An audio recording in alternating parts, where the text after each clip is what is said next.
అందరికీ నమస్కారం and welcome to Suman TV. ఈ మధ్య కాలంలో గుండెకాయ ఒకప్పుడు ఎంత ఇంపార్టెంటో జీర్ణ వ్యవస్థ అంత బాగుంటేనే, అంటే గట్ హెల్త్ బాగుంటేనే మన ఆరోగ్యం బాగుంటుంది అని బాగా నిర్ధారణ అయిపోయింది. సో ఇవాళ రోజుల్లో కాదు, 25 సంవత్సరాల క్రితమే గ్యాస్ట్రోఎంట్రాలజీ రంగంలో నిష్ణాతులయ్యి ప్రావీణ్యం సంపాదించి ఈ 25 ఏళ్లలో బహుశా 3 నుంచి 4 లక్షల మంది, తక్కువలో తక్కువ బహుశా ఈవెన్ 5 లక్షల మంది పేషెంట్లని చూడడమే కాకుండా 35,000 ప్రొసీజర్స్ గ్యాస్ట్రోఎంట్రాలజీకి సంబంధించి వారు చేశారు. అండ్ అంతేకాకుండా ప్రస్తుతం ఐబీ డిపార్ట్మెంట్ యశోద హాస్పిటల్స్లో డైరెక్టర్గా వ్యవహరిస్తున్నారు డాక్టర్ కిరణ్ పెద్ది గారు.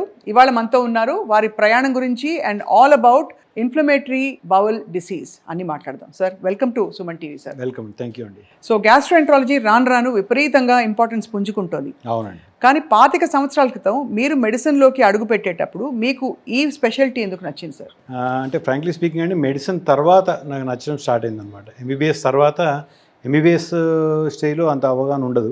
అవును. ఎంబీబీఎస్ తర్వాత ఏంటంటే నేను ఎంబీబీఎస్ అవగానే యూకే వెళ్ళాను. యూకేలో I was there for 11 years and 1 year in Australia. ఆ యూకే టెన్యూర్లో నా పోస్ట్ గ్రాడ్యుయేషన్ అయినాక స్పెషాలిటీ ఏదైనా చేద్దామని చూస్తున్నప్పుడు గ్యాస్ట్రోఎంట్రాలజీ, కార్డియాలజీ అని చూసుకొని దెన్ ఐ థాట్ గ్యాస్ట్రోఎంట్రాలజీలో అప్పటికి అంత మీరు అన్నట్టు అంత డెవలప్మెంట్స్ రావట్లేదు, అప్పుడప్పుడే వస్తున్నాయి అనమాట. సో ఫ్యూచర్లో చాలా ఎక్కువగా అయ్యే అవకాశం ఉంది. చాలా మందికి డైజెస్టివ్ ప్రాబ్లమ్స్ అని చాలా కామన్ కాబట్టి, and it's got a procedural component. So అన్ని స్పెషాలిటీస్ ప్రొసీజర్స్ ఉండవు అనమాట. రైట్. సో అందుకని నేను అది చూస్ చేసుకోవడం జరిగింది. And also we can say it's largest speciality అని చెప్పుకోవచ్చు. ఎందుకంటే గ్యాస్ట్రోఎంట్రాలజీలోనే లివర్ ఉంటుంది, ప్యాంక్రియాస్ ఉంటుంది, ఐబీడీ ఉంటుంది, ప్రొసీజర్స్ ఉంటాయి, చాలా క్యాన్సర్స్ ఉంటాయి. సో ఇట్లా సబ్ స్పెషాలిటీ తీసుకున్నా కూడా చాలా ఉంటాయి అనమాట వింగ్స్ దాంట్లో compare to other specialities. So I thought it might be more challenging అని తీసుకోవడం జరిగింది. సో ఆ యూకేలోనే స్పెషాలిటీ చేసి దెన్ తర్వాత యూకేలో కన్సల్టెంట్గా వర్క్ చేసి దెన్ ఆస్ట్రేలియాకి వెళ్ళాను. ఆస్ట్రేలియా కూడా I did a sub speciality training for 1 year. But ఎప్పుడైనా ఇండియాకి వద్దామనే ఉద్దేశంతోనే వెళ్ళడం జరిగింది కాబట్టి మళ్ళీ 2010లో బ్యాక్ వచ్చేసాను అనమాట. సో మీ దృష్టిలో సార్ ఇన్ని దేశాలు చూశారు, ఈ గర్డ్ ఇలాంటి ప్రాబ్లమ్స్ అన్నీ కూడా ఏ దేశాల్లో ఎక్కువ చూశారు? భారతీయ ఆహార వ్యవహారాల్లోనే కొంచెం అంటే మంచిదని ఒకవైపు వింటాం, మరోవైపు ఉప్పులు, కారాలు, నూనెలు విపరీతంగా ఎక్కువ కాబట్టి అసిడిటీ ఇక్కడ ఎక్కువ అంటారు. అవునండి. అంటే ఒకంతవరకు కరెక్ట్ అండి. కారణాలు డిఫరెంట్. ఇప్పుడు మనకు ఫర్ ఎగ్జాంపుల్ యూకేలో కానీ ఆస్ట్రేలియా కానీ తీసుకున్నట్టయితే కూడా గర్డ్ చాలా ఎక్కువగా ఉంటుంది. బట్ వాళ్ళు స్పైసెస్ తినరు. ఎందుకని చూసినట్టయితే కొంతవరకు ఓవర్ బిల్ట్, ఒబేసిటీ కూడా ఉంటుంది అక్కడ. So alcohol is too much అక్కడ, స్మోకింగ్ అని ఉంటుంది. దానివల్ల వచ్చే ప్రాబ్లమ్స్ కూడా ఉంటాయి అనమాట. దాంట్లో గర్డ్ కూడా one of the problems.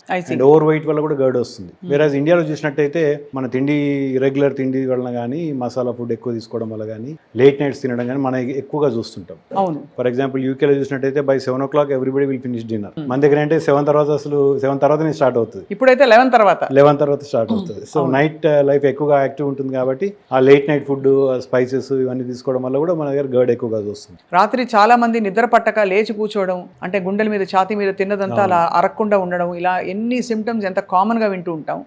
So మీ ప్రయాణం చాలా బాగా సాగిందా సార్ డాక్టర్ కిరణ్ గారు? యా.